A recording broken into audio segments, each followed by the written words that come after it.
Olá pessoal, seja bem-vindo mais uma vez aqui no meu canal. Eu sou o José Fernandes do canal Lira e Você.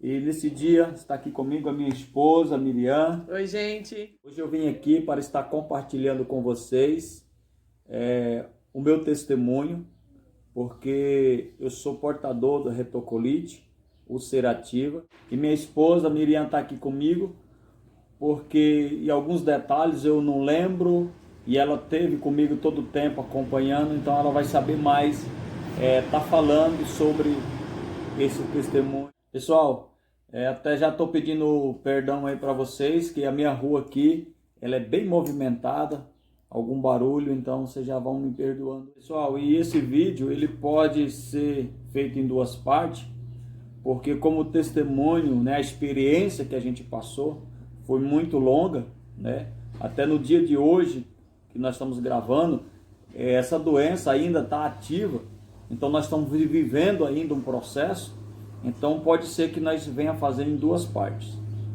E tudo começou há 13 anos atrás, quando eu senti a primeira crise, uma crise leve, né? Ressaltando também, pessoal, que a minha mãe também ela é portadora da retocolite ulcerativa e há 30 anos já ela ou mais ela vem passando por esse processo, entre tempos que ela fica, né, estável, fica boa e outras não. Pessoal, como eu estava falando para vocês, aí há 13 anos eu tive essa primeira crise e desde então eu fiquei aproximadamente aí 12 anos sem ter nada, né? Sem ter nenhum sintoma, considerando como se estava curado. E quando foi em setembro de 2019, eu vim começar a sentir alguns sintomas. E como essa doença, ela é bem sutil, ela é bem assim, silenciosa. O que ocorre? Você só vai descobrir que você está com ela quando você começa a sentir os primeiros sintomas, que já é o sangramento. Algumas cólicas, né? Tem gente que às vezes não sangra, mas tem umas cólicas e é bom investigar. Sim, então foi isso que aconteceu. Eu comecei a sentir primeiramente vi o sangramento, e daí então, como eu já tinha no passado passado por uma crise como essa, eu automaticamente fiquei alguns dias até me segurando, né, de ir até no médico, né? Foi onde que já começou a vir as cólicas, já começou o sangramento a aumentar, e foi aonde que nós fomos o primeiro médico, né? E chegando lá ele veio pedir, né, filha? Na verdade, você veio esperou um pouquinho para me contar. Isso Sim. foi cerca de uma semana mais ou menos. Aí assim que você já me contou, eu já procurei a médica, que a gente tem muita afinidade com ela daqui. E ela automaticamente, que ela já estava por dentro, que há uns anos atrás ele teve essa crise, né? E tem essa doença. E porque assim, para medicina, gente, essa doença não tem cura, tá? Mas nós servimos um Deus, que nós sabemos que ele é o Deus do impossível. Verdade. E que ele é especialista em fazer o impossível na nossa vida. E a última palavra sempre vem de Deus. E aí a médica automaticamente ela falou, olha, vamos fazer os exames, e passou o exame que é o mais indicado, que é a colonoscopia, né? Para quem não conhece, é um exame que é uma câmera, né, pelo reto. E aí ele fez esse processo, né, que precisa fazer uma dieta para poder fazer esse exame, fez, e lá o médico já me chamou, que a retocolite dele estava em atividade e estava bem forte. Pessoal, como a Miriam, ela lembra de mais detalhe, né, porque a mulher ela é mais detalhista, né, e também na situação a qual eu me encontrava na época, eu não recordo de tantos detalhes, né, tantas coisas. A pessoa que está assistindo, né, sempre vê com outra visão. Verdade. E tem uma noção melhor. Então ela vai estar falando, vai estar contando, nos ajudando a contar esse testemunho, e naquilo que eu lembrava também está acrescentando. Então, gente, o Fer fez o exame, né, a colonoscopia, e o médico me chamou para conversar. Aí ele falou que a doença estava em atividade e estava bem feia, essas foram as palavras dele, e que ele precisava entrar imediatamente com a medicação. Que para a maioria, acredito eu que 100%, 99% dos pacientes entra com a mesalazina e algum corticoide, né? Então ali já começou a nossa correria, porque até vir resultado de exame demora, colonoscopia, o resultado não vem na hora, né? Eu não sei como é na cidade de vocês, mas na nossa cidade não é feito esse exame, é feito numa cidade de fora, cidade vizinha, e o resultado não saiu na hora. Como o próprio médico que fez o exame, ele tem um consultório de frente ao hospital, a gente procurou ele lá mesmo, né? E aí, ali, a gente já procurou ele já fez passou algumas medicações, que inclusive, para quem não sabe, existe a mesalazina pelo alto custo, mas até então a gente tinha que comprar tudo porque é um processo. É um processo que você tem que provar a sua doença, e nós não tínhamos nas mãos os resultados dos exames, então tivemos que esperar chegar, mas nesse intervalo a gente comprava. Aí o Fer entrou com a mesalazina, mas ele já sentia muita fraqueza, estava já bem debilitado, porque era uma perca de sangue grande.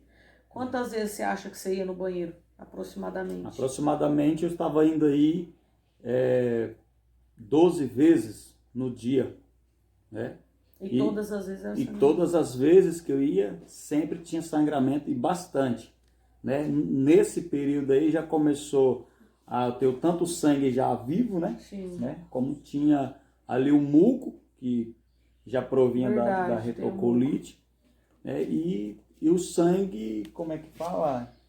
É aquele sangue pisado, escuro, né? Escuro, né? Que no caso é o seguinte... No caso é o seguinte, enquanto eu estava dormindo, vamos supor, Sim. né, ele estava sangrando. Então, quando eu ia no banheiro, sempre saía tanto sangue vivo, que saía da hora ali, né, no momento que eu estava no banheiro, como o sangue que já estava anteriormente, que vinha, né, ali acumulando. Né? Lembrando que durante esse período, né, eu continuava trabalhando, né? Isso, eu continuava trabalhando, né? E bem debilitado, bem mesmo debilitado, assim trabalhando. Né, trabalhando ali com bastante estresse, né? Então foi um período assim difícil, né? E a gente começou a tomar a medicação, né? Comecei a tomar a medicação, e então o que estava acontecendo? Parecia que não estava resolvendo, né, coisa alguma, né? Parecia não estava resolvendo, não estava resolvendo. Né? E foi aonde que a gente... Então, ele ia trabalhar, gente, e o próprio remédio em si, ele abaixa a imunidade, ele é um remédio que ele tem alguns efeitos colaterais, né, que já judia do paciente. Ali ele já tinha muita dor, muita cólica, eram cólicas fortíssimas. Ele ia tanto no banheiro quanto de dia, quanto à noite, não dormia direito, então ele não cansava direito. E para quem é portador de retocolite, doença de Crohn, diverticulite, são doenças que são relacionadas ao estresse. Então, assim, é muito importante que a família se adeque a essa situação. Tenta não fazer com que eles passem nervoso, né? Para liberar um pouco, sabe? Esse estresse, para ele manter calmo, porque a doença, ela fica mais agitada. E ali eu falava assim, filho... para de trabalhar, a gente vai, pega um atestado, para poder... Eu vi a situação dele. E ele ali, não, eu vou aguentar mais um pouco, E isso chegamos em dezembro. As férias dele estavam programadas para janeiro, conversou com o chefe dele, antecipou para dezembro. E aí a gente decidiu ir viajar, achando que a viagem ia ser um refúgio, ia ser tipo uma libertação para ele assim em relação à doença. Mas mal sabia a gente que não, porque ali nesse processo todo de tomando mesalazina, tomando corticoide, que era o... Depois eu lembro, gente, eu falo aí no final para vocês o nome do remédio. e tomando toda essa medicação. A alimentação já tinha entrado na dieta, viu, gente? É verdade. Porque para quem é portador de retocolite, praticamente você tem que abolir carboidratos, gordura. Então, assim, nós abolimos mesmo. E a princípio eu iniciei com a dieta fazendo a comida separada para ele. Aí depois, como assim, eu vi que não estava sendo estimulante, eu peguei e falei, então todos nós vamos fazer a mesma coisa, vamos comer a mesma coisa. E nesse processo aí, né, a gente tomando a medicação e eu na esperança, né, que esse remédio iria fazer efeito, cada dia mais que passava eu ficava mais fraco, Sim. cada dia mais eu estava perdendo peso, Isso. né, e cada dia mais eu estava ficando debilitado, né. Até que chegou uma situação, como a Miriam comentou, né, as férias estavam programadas para janeiro, eu pedi para antecipar, né, para que eu viesse ficar tranquilo e viesse viajar, viesse, né, dar uma distraída aí e esse remédio viesse fazer mais efeito. Né? Mas isso não foi o que aconteceu. Não foi o que né? aconteceu. Os planos da gente é um, né, gente? Mas tudo é para permissão, para honra e para glória de Deus. Uma coisa que eu quero deixar assim bem claro, gente. Aqui a gente não vamos citar nomes de médicos, tá? Até por uma questão de ética mesmo. Só que o médico que a gente estava tratando, ele falou que a retocolite, quando estava em crise, não é crise leve, tá, gente? Isso vai de paciente para paciente. Não tem direito a encostamento. Não encosta. Diz que o INSS não encosta. Isso não é real, tá?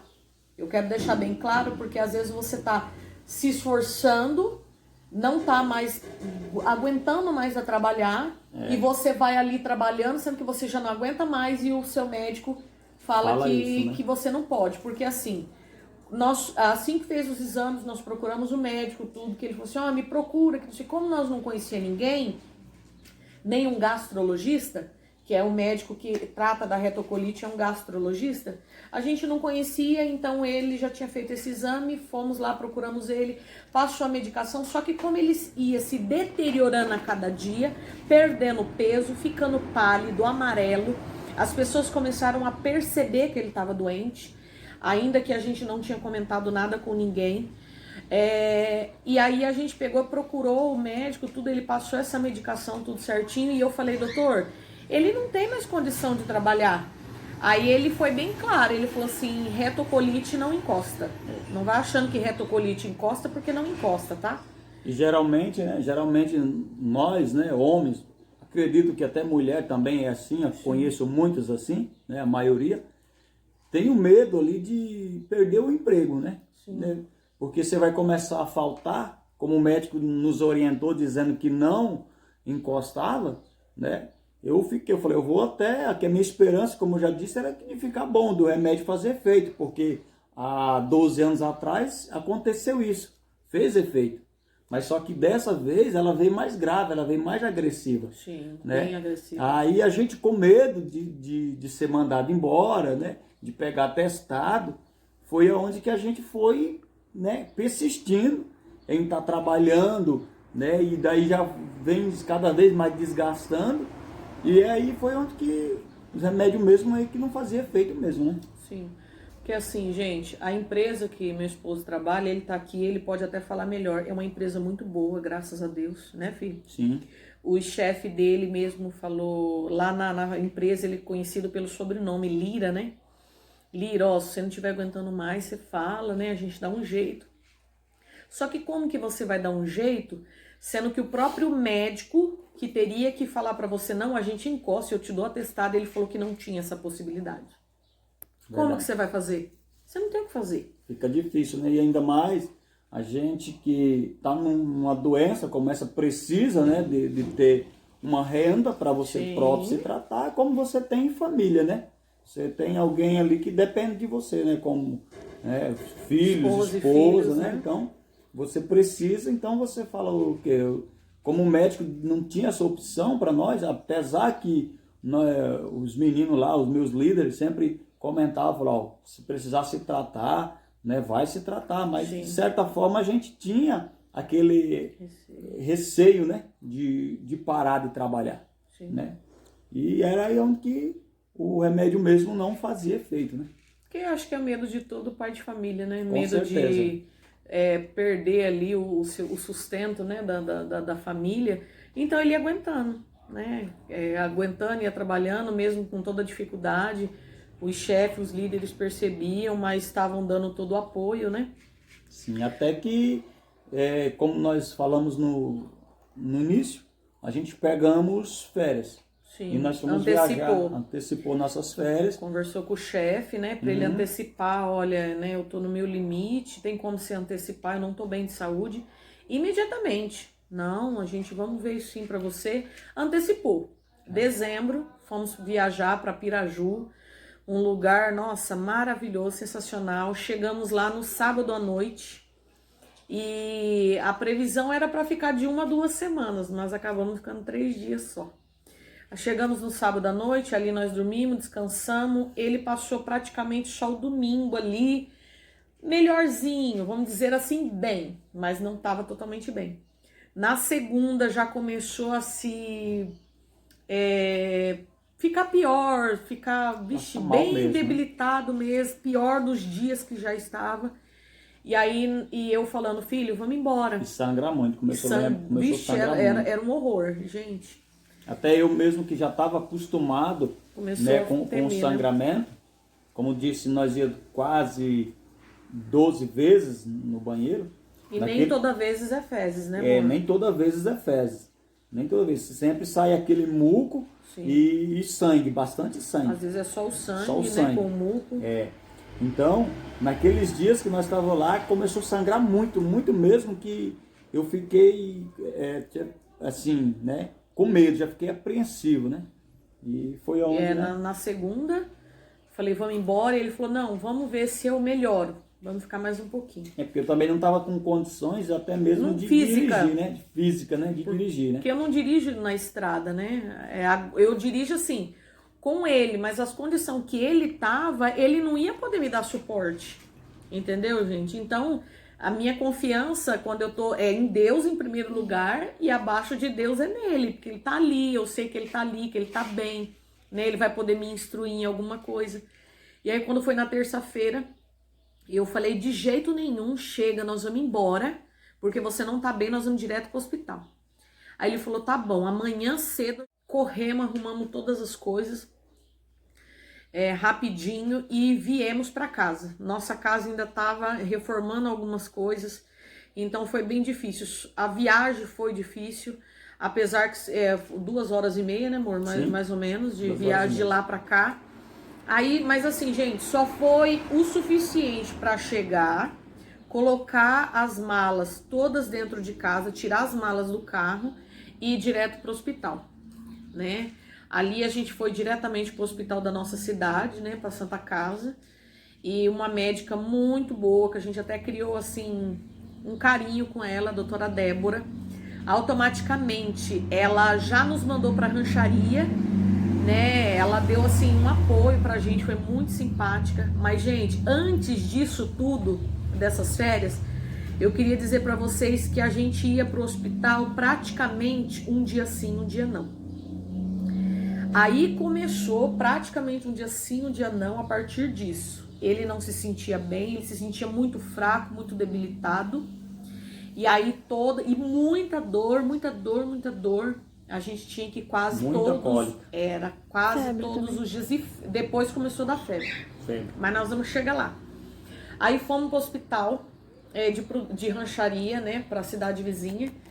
E aí o médico olhou pra ele, deixou a gente em observação lá, depois eu vou colocar umas fotinhas pra vocês, tá? Não são todas, mas eu tinha certeza que a gente ia contar esse testemunho. Então eu falava assim, filho, vamos tirar umas fotos, porque isso aqui vai ser pro seu testemunho, em nome de Jesus. E aí o médico fez alguns exames e ali já deu, gente. Eu sei que de setembro para dezembro, já deu anemia, só que ali a gente estava reforçando em remédios, na alimentação, naquilo que podia dentro da alimentação dele, a gente reforçava, né? Apesar, gente, que ele chegou ao ponto que ele já não conseguia mais se alimentar. Até direito. O Insuri, né? Isso, passou a tomar o Insuri, não sei se vocês já ouviram falar, é bem caro, mas a gente ganhou, né? Algumas pessoas comprou pra gente, a gente também comprou. A assistência da nossa cidade, a assistente social, a Alba, com a nutricionista, ela deu pra gente também. Então, assim, Deus foi preparando tudo. Aí, gente, voltando, é porque a gente às vezes acrescenta alguma coisa, tem até o caderninho aqui, porque às vezes a gente esquece, tá falando alguma coisa e lembra, tá, gente? Uma coisa que lembrar que o Insuri, né, ele vai soltar mais o intestino. Isso, gente. Aí é que você vai estar indo mais vezes no banheiro, né? Só que aí você vai colocar na balança, né? Se compensa. No meu caso, compensava, eu ia mais vezes no banheiro, tinha... cada vez que você vai mais, você vai estar esforçando ali, você vai sangrar, mas por outro lado, era uma vitamina, né, que eu estava tomando, né? Que tinha que colocar alguma coisa no corpo, né? É porque já chegou uma situação, chegou um ponto e eu já não estava conseguindo mais me alimentar, né? Só aquela alimentação que estava sendo ali da dieta, já eu não conseguia comer. Né? E a cada vez mais eu estava me defiando. Né? Então fica bem aí, um ponto ele vai soltar um pouco sim o intestino. Não é ruim, né, amor? Não. Porque não é bom as fezes ficar dura lá dentro. Por outro lado é até melhor, sim, né? Sim, é melhor. E aí, gente, a gente foi pro hospital, fez um exame nele lá, exame de sangue. Aí assim, gente, qualquer um que olhava para ele via a situação que ele estava. A gente encontrou no corredor uns amigos que há muito tempo a gente não via eles, e eles até depois comentou com outra pessoa assim, gente, como é que puderam dar alta? Ainda eu vou falar o jeito, né, o pastor, dar alta pro pastor, porque ele é um pastor de ovelhas. Como é que pode dar alta pro pastor sabendo que ele... Olha, menino, olha a cara daquele homem, como é que aquele homem... Meu Deus! Todo mundo começou a ficar preocupado com ele, aí a notícia começa a correr, gente. E aí, o médico pegou e falou assim, olha, Zé, pegou e falou assim, Zé, deu uma anemiazinha aqui, mas isso aí dá pra gente tratar em casa, porque aqui é muito arriscado você ter infecção hospitalar. Gente, ele já estava comido na infecção, o intestino dele estava uma infecção gravíssima já, só que eles estavam embromando. E o médico que a gente estava tratando dele, eu ia lá quantas vezes, eu já perdi as contas, quantas vezes eu ligava para a secretária, e aí ela encaixava ele na consulta, chegava lá o médico falava assim para mim, olha, é demorado mesmo. Vai demorar. A recuperação é demorada, mas não é por aí, gente. Se você tá vendo que o seu paciente está se definhando, interne ele. Se tá acontecendo o mesmo com você ou com alguém que você conheça, pede, exige uma internação, porque, gente, ele ia morrer. Sempre é bom você ter opinião de 2 médicos. Sim, ou mais. Ou mais. Porque se nós fosse pela raciocínio desse médico aí, com certeza eu não estaria mais aqui. Não. Né? Então, gente, aí esse médico era um plantonista, tá, gente? Não era o médico dele. Porque, assim, no meu ver, eu acho que teria que chamar o médico dele pra falar, olha como é que tá o seu paciente. Mas isso não aconteceu. Fez o exame, aí pegou e falou assim, olha, vamos tratar em casa mesmo. Eu vou te passar um Combiron aqui, né? Que é um remédio para anemia. Acabou. Pode voltar embora para casa. Mas nesse tempo, todas as idas e vindas era só um soro para hidratar. Nada mais do que isso, um soro de vitamina que dava para ele e um remédio para tirar dor. Nisso, gente, já chegou o final de ano. E todos os dias. O máximo que ele ficou foi uma vez só, ficou 4 ou 5 dias, eu não me lembro, sem estar indo no hospital, porque deram um soro desse tamanhozão assim pra ele, que daí foi o que segurou mais assim, aquele ânimo, aquela vitalidade, aquela força assim que deu nele. Aí, gente, e ali ele foi se deteriorando cada vez mais, a perda de peso, nossa, era grande. Ele ainda não voltou o peso dele, tá, não gente? Voltei, não. Né? Ele emagreceu de 70 quilos a 71, ele chegou a 56 quilos. Agora você tá com 64? 64. 64 quilos ele tá agora, ainda tem uns quilos para chegar ainda, para ganhar. Quero ganhar ainda, né, pessoal? Em nome de Jesus, que os meus passem para ele. Aí, gente, Nisso, quase todos os dias ia para o hospital. Eu sei que, assim, os dias mais marcantes foi virada de ano, dia 31, para ele conseguir fazer o culto de virada de ano da nossa igreja. Eu tive que levar ele para o hospital antes, tomar soro, voltar para casa. E aí fizemos o culto, foi uma bênção. Ele comeu só, na época, um arrozinho e uma misturinha que tinha lá ainda. O pastor ainda ficou com dó dele, falou: meu Deus, todo mundo aqui se fartando dos banquetes e ele comendo aquele pouquinho de comida. Sem contar as dores, né? As dores, cólica que a gente sentia. não era uma cor assim, sabe, gente? A cor da pele não é assim que nem a minha. Ele ainda não tá na cor assim, normalzinho dele, não. Ele ainda tá meio palidão ainda, né? Porque não é fácil, é uma barra essa enfermidade, né? E aí, gente, quando chegou no dia 31, né, continua aquelas dores, dor forte e febre. Ele começou a ter febre, gente. Acho que até você começou a ter febre no dia 31 já, né? Sim. No dia 31 já começou a ter febre, aí no dia 1º começou a ter febre. Mas antes disso, eu acho que uns 4 dias, uns 5 dias, assim, acho que lá em média, assim, pro dia 25, mais ou menos. Eu não me recordo da data, tá, gente? A gente ficou sabendo de um médico lá em Presidente Prudente, é uma cidade bem afastada da nossa, 100 quilômetros, né? 100 quilômetros da nossa cidade. Só que ele não tinha o convênio do meu esposo e tinha que ser particular. E era uma consulta assim meia, né, carinha. Fora que, gente, financeiramente nós estávamos gastando horrores. Por quê? Nós estávamos comprando a mesalazina dele. E a mesalazina, olha como que é importante. Você chega numa farmácia, sempre procura o valor do remédio original e o valor do genérico. Eu não entendia de nada, tudo isso para mim era novidade. Eu cheguei na farmácia e aí não me falaram que tinha o genérico dessa medicação. E eu comprei a original, que custava R$280.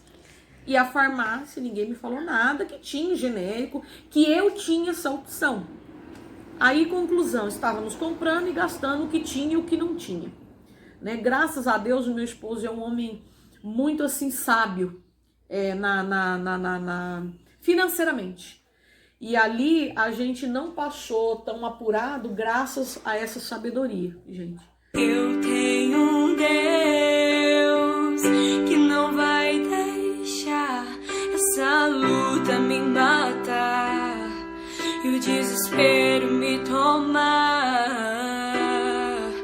Por mais pressão que seja a situação, o controle ainda está na palma de suas mãos.